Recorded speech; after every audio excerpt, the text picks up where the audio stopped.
what can we say? We can say that our last two episodes, which came out of a single conversation, were fairly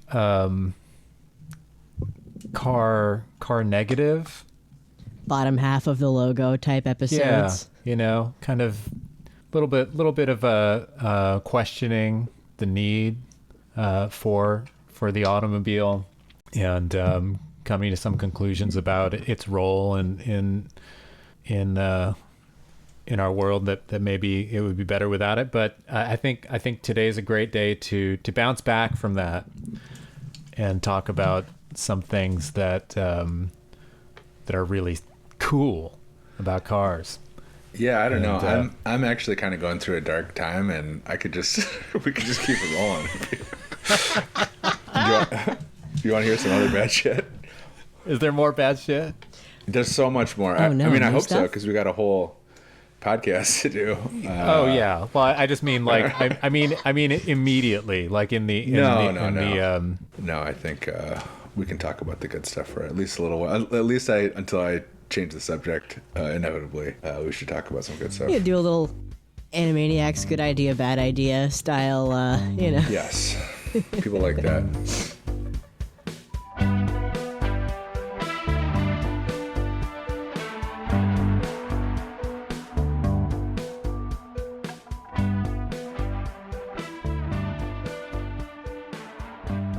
And yeah, this is something that I mean, at some point we should just do a whole episode just talking about IMSA. Yeah. IMSA, the International Motorsports Association, because it is. I mean, we're talking about racing, if that's not obvious, and IMSA is the United States-based sanctioning body for a type of racing that is my favorite type of racing, which is kind of sports car endurance racing. Sporty cars. And that's what the NASCAR guys call them. The sporty cars. Oh, is that right? Yeah. That's very charming. Yeah. Well, it's not inaccurate. I mean, it serves to contrast with NASCAR, I guess. They're slightly sportier than NASCARs. But yeah, I mean, this is shit that I was into when I was a young man, when I was a teenager, even, and going to see races, making my dad bring me to races out at Riverside International Raceway out in Riverside, California. R.I.P. R.I.P. to the raceway, not to Riverside. It's still there. They knocked down the racetrack in the summer of 1988. Started digging it up, and they built a mall on top of it. But it had been. How's the mall doing? Pretty bad, I think. I mean, I haven't that whole area. I mean, actually, I shouldn't say that because I don't actually know. But I feel like I remember reading at some point. I mean, this is probably in the aughts or maybe in kind of that area of Southern California, kind of Riverside, Moreno Valley. The sprawl arrived there sometime in the late 80s into the 90s, and it was kind of like a bit of boom town, as happens with Southern California sprawl. And then I think the market crashed in. I think the real estate collapse in the late 2000s kind of had a pretty dampening effect on things out that way. And I think the mall probably, I mean, malls have not had a good time of it anywhere for a while now. Do you think they have a go-kart track there now? I don't know. You could look Inside it up. the mall? Because the original mall here in Traverse City, which there are two malls colloquially known as the new mall and the old mall, because one was built first. The old mall now has a K1 speed indoor electric go-karting track, but it would be kind of Oh, was that the cool. one you sent us a link to that right before we Yeah. drove up? Oh Yeah. the video. That's at the yeah. old mall. But it'd be kind of poetic if the Riverside Mall had a track now. It'd be kind of cool. Seriously, yeah. Yeah. Well, it's funny that you say that because I mean we have a bunch of dead and or near death malls around Rochester, and one of them is called Marketplace. Is it the Marketplace Mall? I mean, it was pretty close to completely dead, and now they've kind of started building like some medical facilities down there, and I don't know what else is going on. But one thing that they did do was put in a go-kart track, kind of attached to the mall itself. I remember taking Natalia there when, I mean, I don't know, she was probably 7 or 8, probably when we moved back here, and just being like, oh hell yeah, there's go-karts. Come on. I have unfortunate news. What? I'm on the website for the Moreno Valley Mall, and the very first item, it's not, the rest of them are pretty alphabetical, but the very first thing in the directory is a Tesla store. Wow. Well, I guess it's doing pretty good. Bummer. Then. Yeah. That's better than I would have guessed. Yeah. Well, anyway, I went to Riverside Raceway in the 80s, and then I didn't go to any IMSA races, and IMSA kind of fell apart at some point in the 90s, and there were a couple of competing warring endurance racing leagues in the US. Everything got kind of chaotic and splintered, and it wasn't until just the last a little bit more than 10 years ago that they kind of settled that. The two warring factions kind of came together and formed a new thing, and they rechristened it with the old name that still had some brand equity, which was IMSA. And I had the really good fortune of being Rory, you sent me to Daytona, to the Rolex 24-hour race down in Florida in January in 2017, and that was the first year that of kind of a new set of regulations and a bunch of new cars, and it was my kind of getting reacquainted with this type of racing that I'd always kind of like followed from a distance, and had always been kind of confused by, because it wasn't quite what I remembered, and suddenly in 2017 it was like, oh no, this is exactly how I remembered. This kicks ass, and it's just gotten better since then. And a few years ago they introduced another new set of regulations that kind of brought it into convergence is the term that they use with the rule set that is used by the global endurance series, which is called the WEC, the World Endurance Championship. So similar cars, and now the U.S. cars can compete in the World Endurance Championship and vice versa. So there's a lot of cross-pollination and a lot of they kind of figured out a formula that is super attractive to manufacturers, because they can get in and have these cool cars competing with pretty realistic budgets, and it's just been really great and really exciting, because I mean, for the first time, when I was going to these races in the 1980s, as I'm sure you've both heard me talk about, it's this time that is now kind of referred to as a golden era of endurance racing, and it was completely dominated by Porsche. They were basically the New York Yankees of the sport at that time, because every race that you would go to, it was just all of these Porsche 962s, which are now these kind of iconic prototype cars, and there'd be factory ones, and then there'd be individual teams running these cars, and I just rooted for anybody who was going against the Porsches. I wonder if there's, besides the Yankees, I wonder if there's another metaphor where like the Germans were really dominant that we could use to describe those cars. Like if there's like maybe there's like a German soccer team or something that was really good. Let's think about that. Let's noodle it. Is there a really obvious one that I'm not thinking of? No, I mean, am I not getting this joke? I can't. I mean, I know. I know in soccer, Germany is like, I mean, World Cup, Germany is always one of the finalists, right? That must be what I'm thinking about. And when I say New York Yankees, I mean, that's probably a pretty dated reference at this point. Are the Yankees even in the playoffs this year? I think they did make the playoffs. Are they good anymore? No. When I watched baseball, they won every year, and it was so boring. Oh, the Yankees are on right now.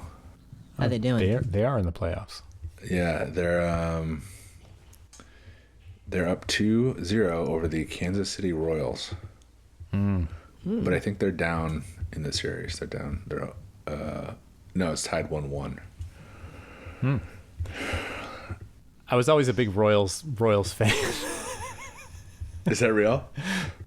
Yeah, no, I always liked the Royals because they just they were a team that they went to the World Series like when I was a little kid, and then they just sucked for like 40 years, and I really liked that. I liked being able to go to an Angels game, an Angels Royals game, two teams that totally sucked, and I would go to the game like in September when both teams are like so far out of contention that literally nobody is at this game, and it's kind of like, why are they even bothering? And that was just the flavor of those baseball games. There's something so kind of rich and poignant about them. It's just a bunch of guys agree. Just going through the motions and just like, what the fuck are we even doing here, and who cares? And spectating the losers bracket, man, that's the way to go. Just watch the guys who didn't make it. Just get in there for just throw the ball, man. Just get through it.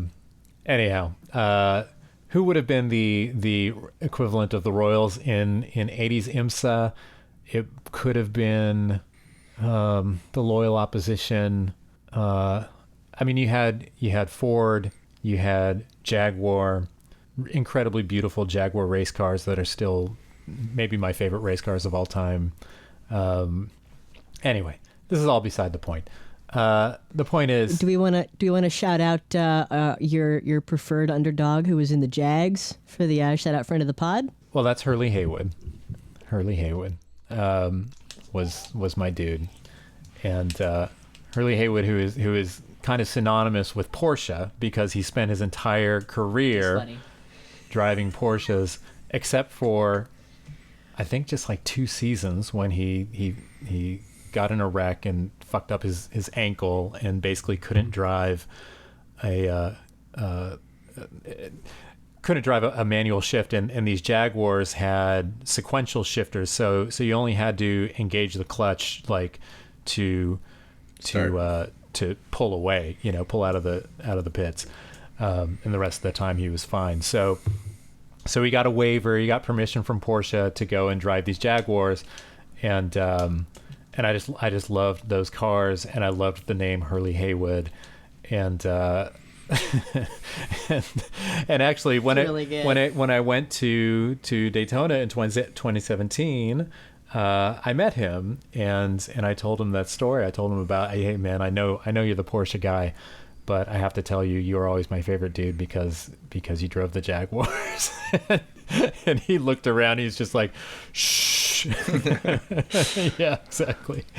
It was great. It turns out one of the all-time great dudes, Hurley Haywood. Yes. Yeah. It's super fun. We should. He's deserving of a full episode as well, and maybe at some point we could talk to him. Please, I'm begging. Yeah, super cool and interesting dude with a really cool story. Yeah. Anyway, back to the present.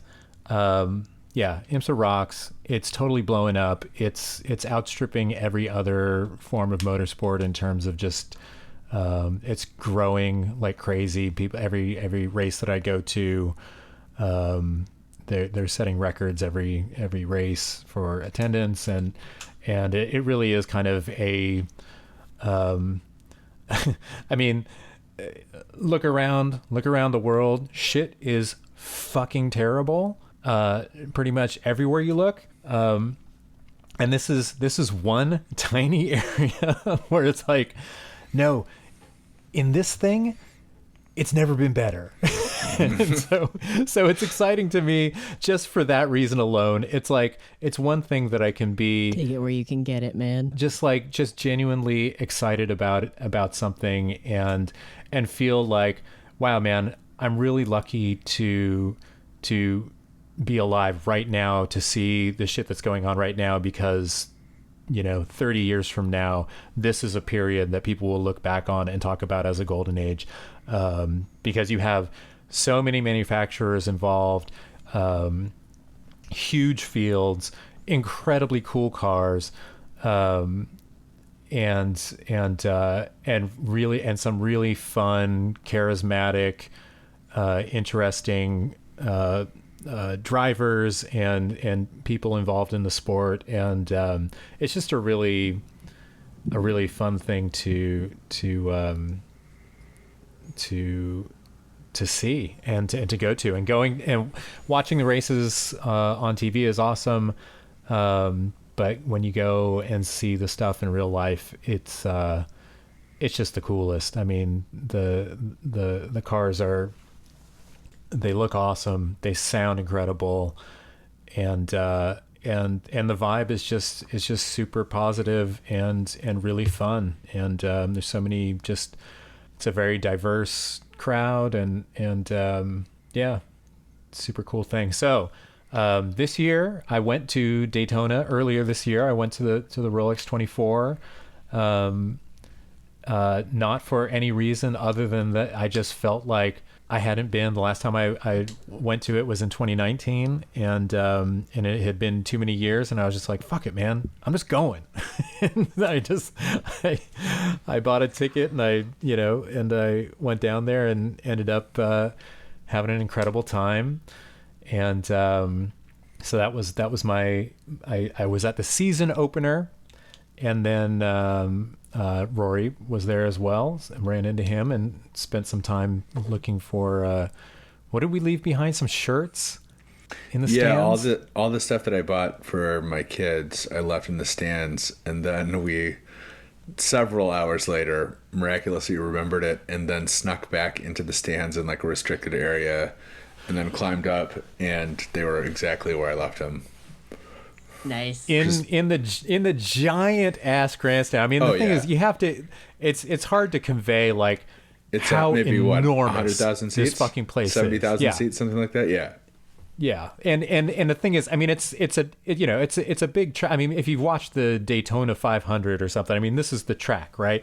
And so it's a big kind of tri-oval shaped track, and then when they do sports car racing there, they have a little, there's like an infield that the cars, when they come off of the front straight, they dive into this left-hander that takes them into the infield, and so there's it's not just left turns, it's there's some tight corners, and then they get back up onto the banking and go off, but it's a huge, I mean, I feel like, is it like 300 acres or something? I feel like that's the number, but huge facility, gigantic stadium seating, along the front straight, and Rory and I had been sitting there watching, and then we had left, got on one of these shuttles, go to like find his car, which we thought was in the infield, like I mean, oh yeah, we spent like an hour and a half just trying to get to your car, and then realizing, it was totally in the wrong place. we were so far from being in the right place, and that was anyway, fucking miserable. It took forever, but it was very, I was having a good time. I know. It was a lot of hoofing. the funniest thing was getting back there and just being like, could it possibly be here? And we climb up into the stands. Race is still going on, by the way. This is a 24-hour race, right? So it's like, you know, that's just happening as a backdrop to our kind of adventure / misadventure. And but we get up into the stands, and it's, you know, probably 9 o'clock at night, and there's nobody in the stands. And sure enough, there it was under. I have a great picture of Rory just holding it up against the backdrop of this empty stadium. Amazing. Yeah, that's exactly what I expected to happen. To be honest, that is generally how my luck is, and I just assume that everything is going to work out perfectly, no matter how stupid and careless I am. And once again, the universe failed to correct my behavior, and I came out on the right side. It's just like, Peter was so stoked and excited, and I was just like, yeah, well, why wouldn't it be here? Of course it is. Yeah, that was fun. Yeah, it was a good time. And the cool thing too, or the important thing about this and the race that you're headed to is like, there are shorter races on the IMSA calendar, but the endurance races are especially fun because it's a really like unique challenge. There are different ways of kind of operating the way the teams operate with different drivers, and like it's a different experience than a short, you know, sprint race, a 4-hour race. The strategies are way different. There's way more to know, and I think like the cool thing about IMSA historically and now too is it's multi-class racing. So there are hypercars that are like Le Mans cars, or cars that will run at Le Mans, that'll go 200 miles an hour, and they're super flat. They look like spaceships, and they're like the most high-tech looking cars that you can imagine. And then there's two classes of those. There's other prototypes, lesser prototypes, and then there are sports cars. So like Porsche 911s and Ferrari, whatever the current Ferrari is. I don't keep track of that anymore. 296. 296, yeah. But they're all capable of different speeds, and they're all racing on the track at the same time. And so like over the course of a longer race, like a 24-hour race or a 12-hour race, there's just so many opportunities for wild shit to happen. And you have to be so, as a driver or as a team, you have to be so on point for that entire 24-hour, 12-hour period, whatever, to make it through. And it's like, you know, and Peter and I have both had this experience too, where it's like a team that we like and are kind of rooting for makes a critical error at the last minute after having a fantastic race, and it's like the absolute most awful feeling in the. It's like like a football game where you complete the hook and ladder and miss the extra point after 12 fucking hours of football. Exactly. You've been up all night. yeah. It's so wild, but it can be so much fun. Yeah. Yeah, we need to a 10-hour race starting at 12 noon Eastern, so we should start sending Wayne Taylor our energy like halfway through. Just start like Goku style, like please, around 6 o'clock Eastern Saturday. Yeah. just please get through the last third, please.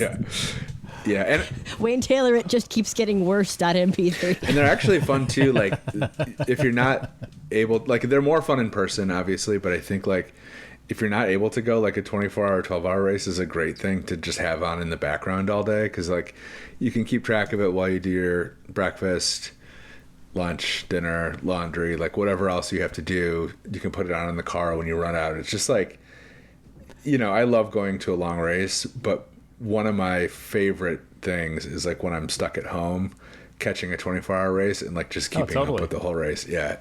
Yeah, it's great. So fun. You can go about your day. I mean, I remember being at Seabreeze, our local amusement park, with my daughter and her friends, and and just having my ears in and listening to Le Mans last year.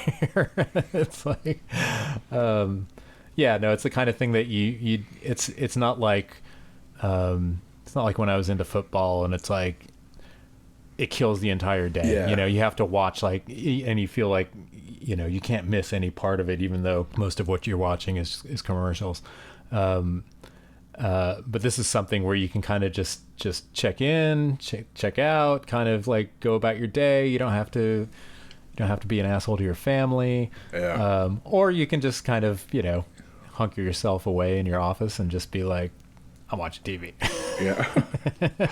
Got to watch the race for work. Exactly. Really important. Daddy's working. Yeah. You have not been to Petite, right? I've never been to Road Atlanta, and I'm super excited. I lived in Greenville, South Carolina for 2 years and was just a couple of hours away, and then lived in Charlotte for another 2 years and was just a couple more hours away. And the whole time I was living down there, I was like, shit, man, I need to get down to Road Atlanta. I know that track's supposed to be super cool. And I never got my shit together to do it. And, or else I was traveling for work or whatever and just couldn't do it. But, been kicking myself ever since. And so super excited to go this year and to check it out and kind of close the circle. I mean, yeah, Rory and I went to Watkins Glen as has become our custom for the 6 hour in June.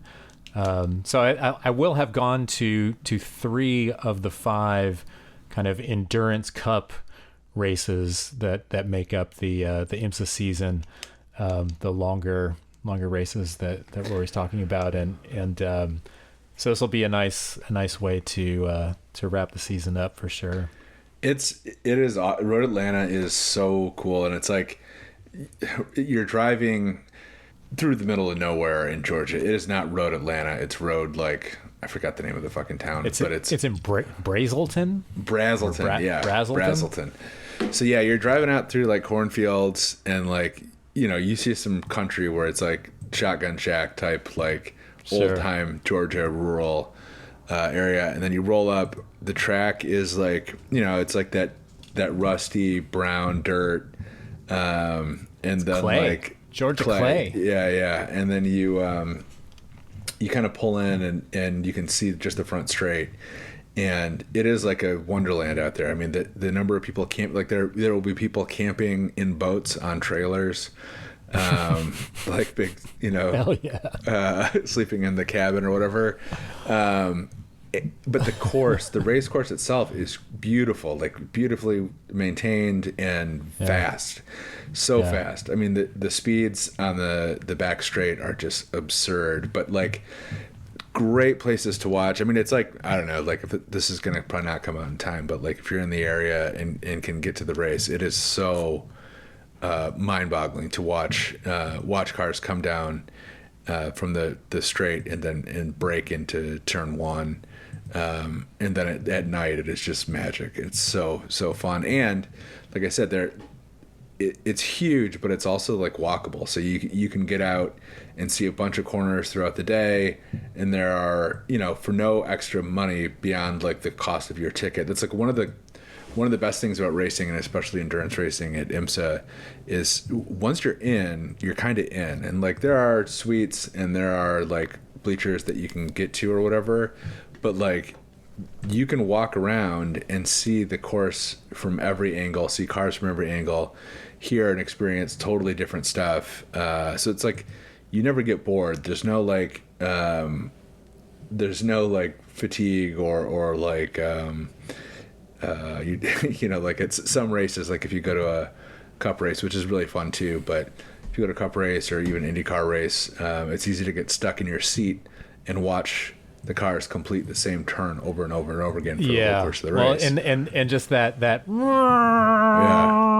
Yeah, you know, the that drone, that, yeah. that oval track drone. I mean, that's Yeah. definitely something I've experienced, and it's funny, like when the cars, like the first few times they come around, like I mean, I remember going to IndyCar races in the late '90s and early 2000s with my dad at California Speedway, and that was when those cars were running.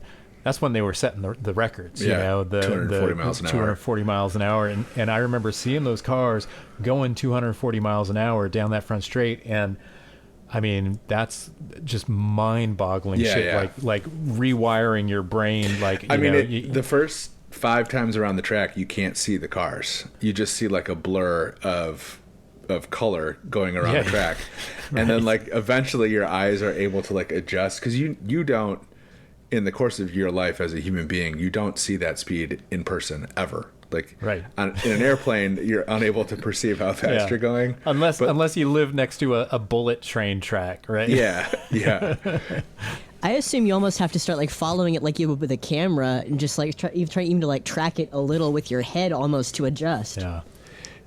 That's exactly how it goes. But like I said, those first couple times around, it's like you can't see shit, and then all of a sudden it's like you start to be able to kind of perceive the speed. But like, but yeah, that Road America. Are you gonna go to the banquet afterwards? Do you After know? the race, Yeah. no, I think they have us leaving like 10 minutes after Bummer. we finish. So yeah. Shit. So there, usually you can get an invite to the IMSA banquet, which is like they finish the race and then do like the awards banquet for IMSA, which is in the same hotel. It's like the one hotel in Brazelton, and it rocks. It is like.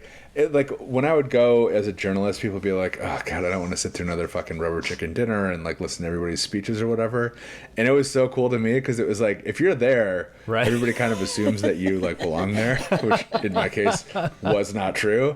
But like you can just go up and Yeah. talk to anybody, and they're like, "Oh yeah," you know, like. But like drivers, team owners, or whatever, everybody's got their guard down. They get a little drunk, and it's a hoot. It's really really fun, and it's like.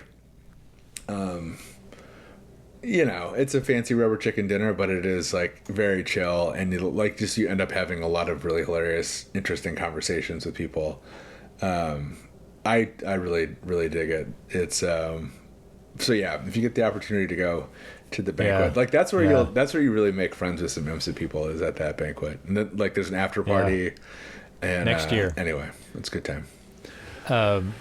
I mean, that time that I went to the Rolex 24, the first time I was there with Rolex, and there was kind of a banquet there at like, you know, the night, I think on the eve of the race, kind of similar. I mean, it was a little bit of a roast going on, you know. It was fun. But I mean, at the beginning, I think probably the end of the year is people letting their hair down a little more than what would be happening at the beginning. But no, I was just going to add on to what you were saying about just the experience of going to a race and how the freedom that you have as a spectator, not just to move around the track and watch from a bunch of different vantage points.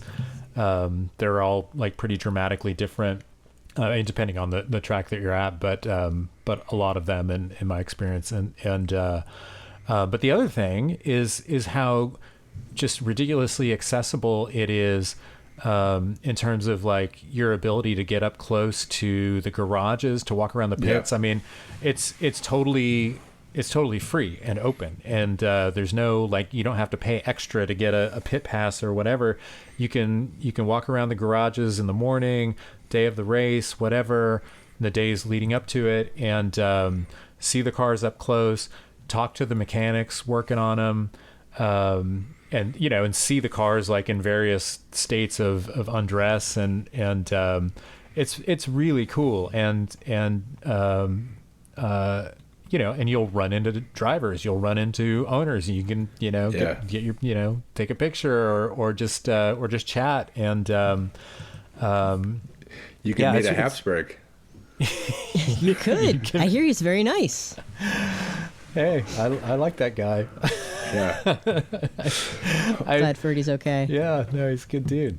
You can meet the only cool Habsburg. It is a really cool experience, and like Peter said, like getting around the shop or the pits and the garages, and like you meet people, you can talk to people, but seeing the cars apart is so cool. And it's one of those things where it's like someday someone is going to like pop a tire or something in this and it'll be shut down. You won't have access anymore, or like someone will get in a fight with a driver or something, and then they'll be like, okay, you know what, this is closed. But for now, it's like, I mean, it's like being on the court. Well, you know what I mean. Like, it's like being on the court, like prior to a NBA playoff game, and be like, hey, you mind if I like shoot some hoops with you guys? And they're like, yeah, sure. Like, it's like like that level of access. It's crazy. It is. And for me, I mean, I feel like I've remarked upon this to you, like when we were walking around Watkins Glen and in the garages there. But like, for me, it's especially funny this specific kind of racing series because, I mean, it's a big deal. There's big money in it. These drivers are, there's a lot of like pretty big time star power drivers involved in it. But it's not Formula One. It's not NASCAR. It's not like, it exists at this kind of, it's a slightly like, I don't even want to say it's a lower rung on the ladder because that makes it seem like it's less. And it's like, these are, there's a lot of lateral movement in drivers. Mm-hmm. You do get like, people who have competed in Formula One coming over to this or an IndyCar or whatever, other forms of racing, NASCAR as well.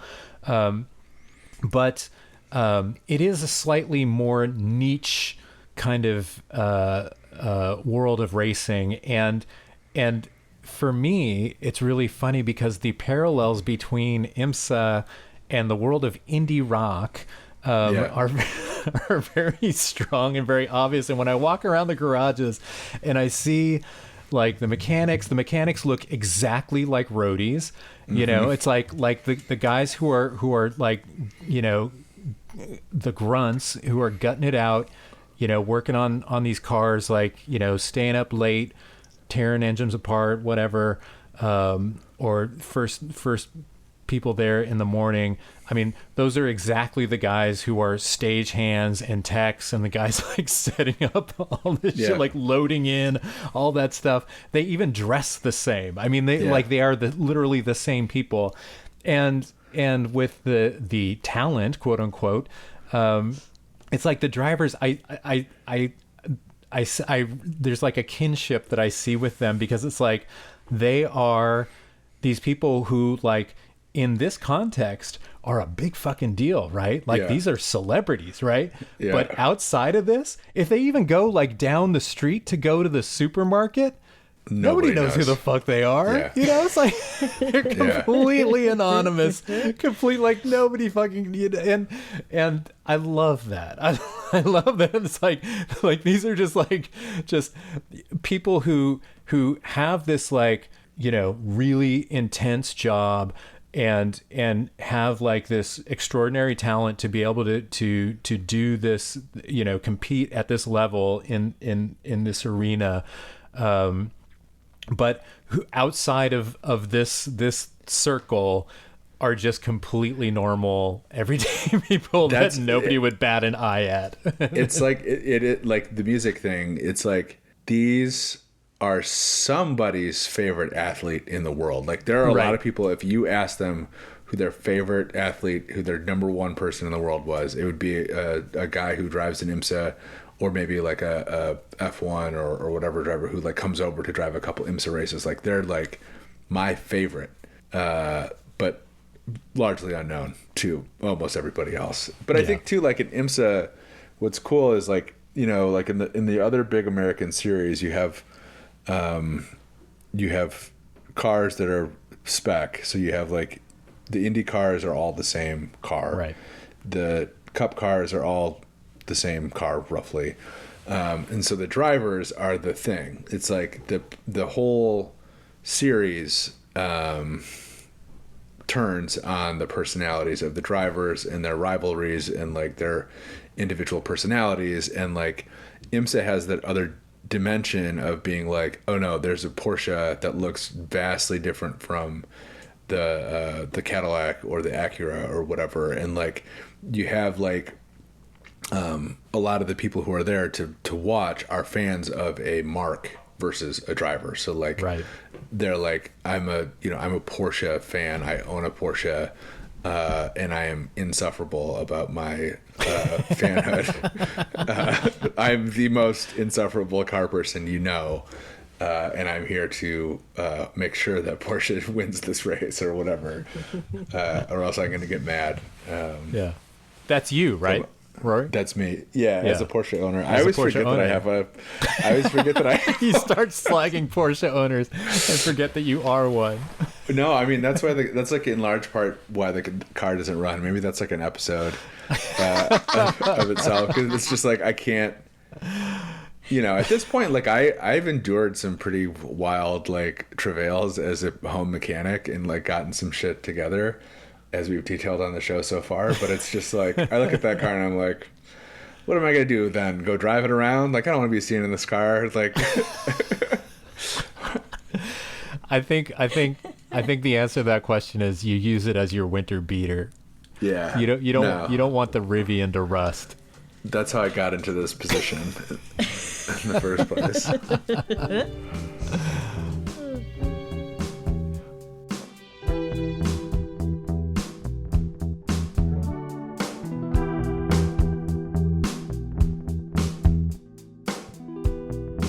So speaking of mechanic stuff, this weekend, Jimmy. Yeah, let's talk about your weekend plans.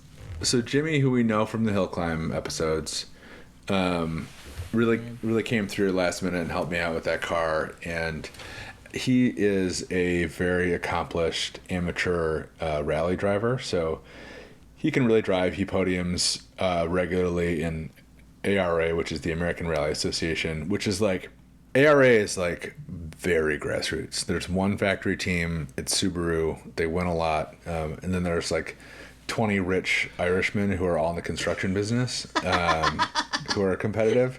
And then everybody else pretty much is like building their own car.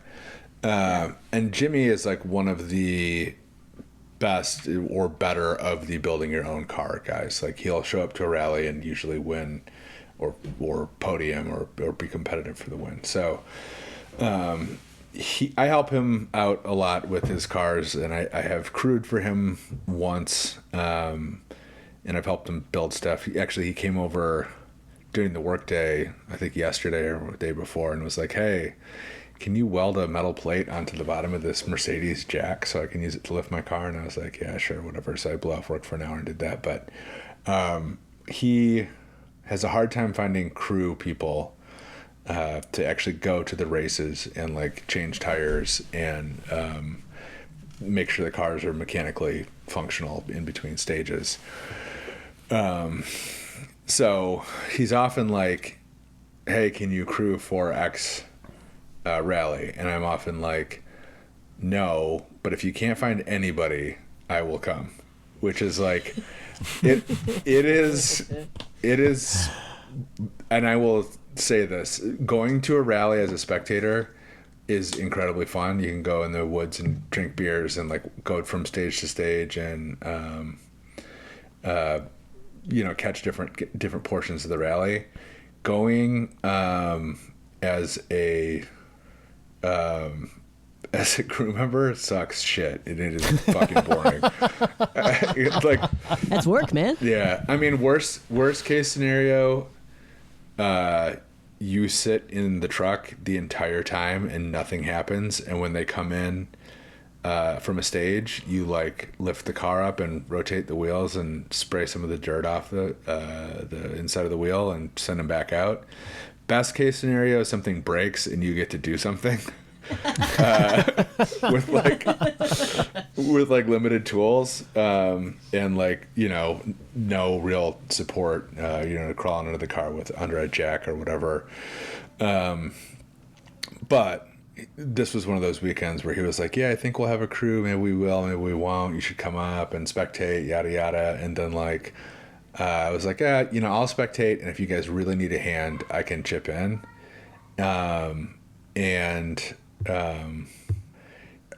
Yesterday I got a text with it's called a movement schedule or something. And it's like all the places that are going to be over the course of the rally weekend. And listed was like, Jimmy Pellizzari, driver, Kate Stevens, co-driver, crew chief, Rory Carroll. And I was like, what? Hey, wait a second. So now I'm the crew chief. He like texted me this morning and was like, hey, can you be here Wednesday tonight? And I was like, no, dude, I got to work. I was in Japan all week last week and then pretty much blew off work the week before to work on the race car. I was like, I gotta do some stuff. Like, I gotta be in the office at least a couple days this week. So tomorrow we will drive up to Marquette, Michigan, and I will receive my assignment to how we're gonna make this rally car go.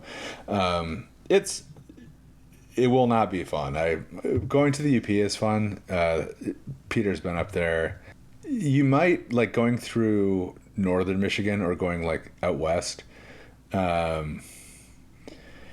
You might think that you've seen some like remote type country, and like obviously there are places like out west in the desert or whatever, but the UP it's Michigan's Upper Peninsula, and it is unsettlingly remote. Like you can drive a long time without seeing a structure of any kind, no house, no mailbox, nothing. You're just like Nebraska, sick in the woods, and it's like you like if you were to transplant someone there and say like you're in rural Alaska, they'd be like, okay, this is where like, or Siberia sense. Or Siberia. It is remote, and like it's cool. So and they do have like a great history of rallying. Peter did a fantastic story with his buddy Marty for Auto Week a few years ago, where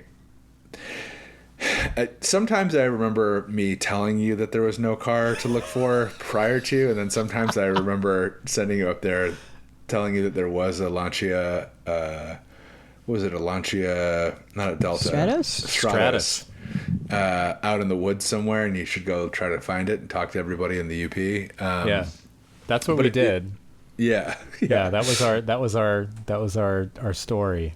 We were sent to track down a Lancia Stratus that legend had it was left behind when Lancia came over and was competing in this rally, or the rally's kind of spiritual ancestor, the Press On Regardless rally, and supposedly one of these really wild Lancia rally cars had been wrecked in the woods and just abandoned. So the story went, which not true. I can't believe you, dude. That's like telling me there's no Santa Claus, man. Well, yeah. You can't tell me that now. Well, you listen. and Marty had fun, right? Oh, we had so much fun. At one point, I was told that was the case. So in my defense, yeah, someone did tell me that. They did also tell me that it wasn't true before you went up there, but by then we'd already kind of booked tickets. We committed to it, and I think neither Marty nor I were under any real illusions, but it's a great story, and it was the perfect conversation starter. When we were just wandering around, meeting people and talking to people and investigating the whole thing. Yeah, and it was that was such a my first time in the UP and my first time spectating at a rally, and I really had, I mean, if people don't know what rally is, it's a form of car racing that The best one, the coolest one. Yeah, I think that's probably true.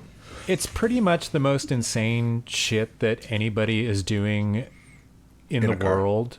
I mean, or possibly just period. I mean, if just go to YouTube and watch, watch some in-car rally footage. Yeah. It's batshit crazy. It's cars just running down dirt, gravel, roads, frequently in the woods, bordered on either side by Trees. century-old trees, and just going faster than you could possibly imagine. These are just timed runs. It's called stage rally, so they do it in stages, and so you might have like a run that it could be anywhere from 10 minutes to half an hour to an hour or whatever, depending on the length or the loop. But the cars just run one at a time. They go out in your time. So I always wondered as a spectator what would this even be like, because you're not you pick a spot and you just watch the cars just go zooming past every minute or so,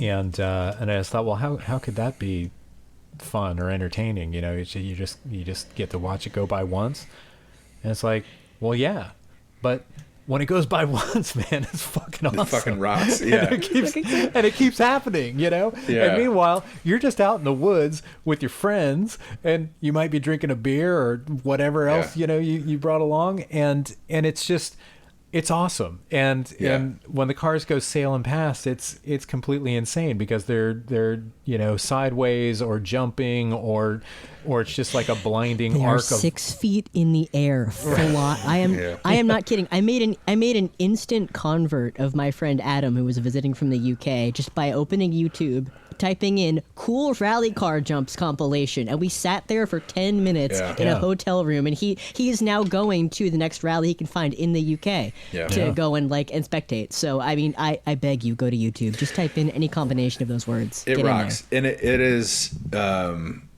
To Peter's point, it's almost all on loose surfaces in the States. So like it's gravel or dirt or whatever, but like that feeling of you like driving, if you've driven in the snow or in the winter, where you're like, oh shit, I'm going too fast and I've like kind of lost control of the car and I have to like reel it back in and get control. That's what they're doing the entire time. So it's like they're 100% of the time fighting to retain control of the car while also traveling at maximum speed. So even on a good straightaway, the car is trying to wiggle out of their hands, and on corners, they're trying to drift through the corner without slowing, and maintain as much momentum and speed as you can. And it's like in the States, it's cool. It's grassroots, and the cars are super fast, and they're all home built, and the drivers are all like people you might work with. But then like the pros in WRC, the most technically interesting cars I think in the world.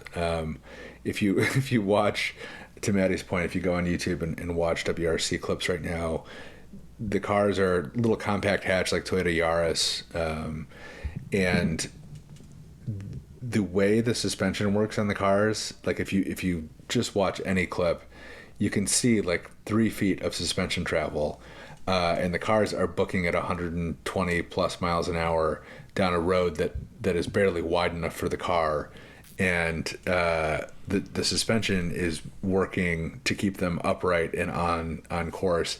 And it is just absolute fucking madness. Yeah, it rocks. Yeah, and I think too, like, to Peter's point, or discussion about IMSA and how fun it is, like the cool thing about rally, like Formula One is the worst about this right now. It's like you can watch in-car of Formula One, and you can watch whatever out car, you can watch Formula One on television and never really have an idea of what's happening with the car, because they don't move up and down much, they don't move side to side much, they don't drift they stay pretty much online and travel their perfection when they go to run the course. But in a rally car, you see everything, and you can see the drivers working their hands and their feet to keep the cars moving.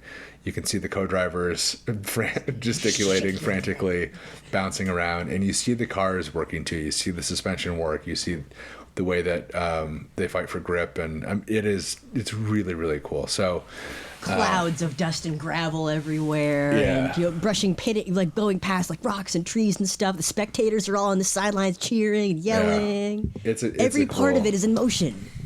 The role of the co-driver should not be understated too, Yeah. because what the Absolutely. co-driver's job is they sit in the passenger seat and they have notes Yeah. that they've taken. Before they do the timed run, they do recce, which is reconnaissance, and they drive the route, the course, and they take detailed notes of every turn, every undulation, whether There's a things rock are in the over a course rise or- exactly, and so they have this very precise shorthand that they can relay in real time as they're screaming down this road now at 120 miles an hour or whatever it is.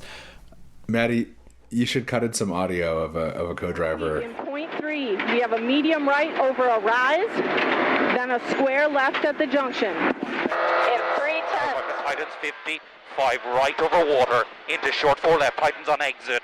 We're at Titans exit 100. And I mean it is, and they'll just be doing it, it's like right 4 left 6 whatever, and they do it in this very kind of monotone or just they betray very little of the insanity Of what's happening. of what they're immersed in. Yeah. But I mean, it is very real life and death shit. I mean, like this Yeah. is like if you make a mistake, that One or both that, of you could die. yeah, and Yeah. it's so hairy, and I guess the one of the best ways that you can just like in pretty much every other form of motorsport, when you're watching cars on a track, you hear a lot about people talk about driving at the limit, right? And a race car is driving at the limit. What that limit is the lit of adhesion, right? If you're taking a car up to the absolute limit of the point where it starts to slide, where it's no longer gripping the road, and you can go over that limit occasionally, and you start sliding or whatever. But the thing is, that's not the fastest way around a track. So Yeah. so when guys are driving at the limit, you're trying to put the car, do the maximum speed at which it is still controllable, right? And the thing with rally shit is because so much of it is on loose surfaces, none of that shit applies, right? It's like they are over the limit all of the time, right? And it's like that notion of the limit completely disappears because there's still one of the things that shocked me when I got to ride in a rally car, courtesy of the people at Dirtfish, which is this amazing driving school out in Washington, rally driving school, is like the level of, even though like you're sliding those cars around, the tires are so specialized. And the thing that really astonished me was just the amount of braking power that they could generate. Their stopping force was really, it did not compute with the texture of the surface that we were on. It's like how is this even happening? Because it seems like you should just like slide, right? But you don't. Yeah. But that said, just when you watch it, when you see the in-car footage of it, it's like these are people who are just I mean, the term "send it," I mean, that comes from rally, and it's like, and that's what they're doing, and it's fucking just airmail, dude. Yeah, it's just this kind of, it looks so insane and so completely reckless, and just so just beyond the realm of what should be possible. Yeah. It's really staggering to see, and to go to like a grassroots level type thing like at LSPR, the thing that Lake Superior Performance Rally is the thing that Rory's going to this weekend, that Jimmy's competing in. It's that, but it's at a very, like you say, kind of grassroots level, but it's still so exciting and so cool to watch and be around. And fast. I mean, the cars will be hoofing. And I think, like, it's the first form of motorsports that I was attracted to and that I, like, realized that I could like this stuff is watching rally on Speed Vision at, like, 3 a.m, because they used to do, like, a live broadcast at WRC. Wow. And it is very accessible, very fun to watch. Especially, like, there's a WRC Plus program or app that you can get where you can watch it on your TV, and, like, they have great coverage of every rally, interviews. They have, like, they'll, within 24 hours of a rally, they'll have, like, every stage broken down, and they have, like, they incorporate, like, fan footage, like, from people's phones and stuff, and, like, it's a really great product. And the people are all, there's, like, drivers like Ott Tanek, and there's, like, all these wacky Frenchmen, and Ogier and Neuville are beefing all the time now. Ogier and Thierry Neuville, and I mean, really, like, some of the greatest drivers of all time in any discipline. But Elfyn Evans, another hilarious name. There's all these. So cool. It's kind of like awesome. Euro NASCAR as far as, like, having names where it's like, it's like you could only like, if you're born Ott Tanek, you can only be a rally driver. It's like, well, nominative determinism. All right, we gotta stay tired for the folks at home. Stay tired. Stay tired. We give easy instructions on this podcast. we don't ask much. We don't ask much of you. $5 a month and stay tired. That's it. Yeah, it's for pennies a day. Yeah.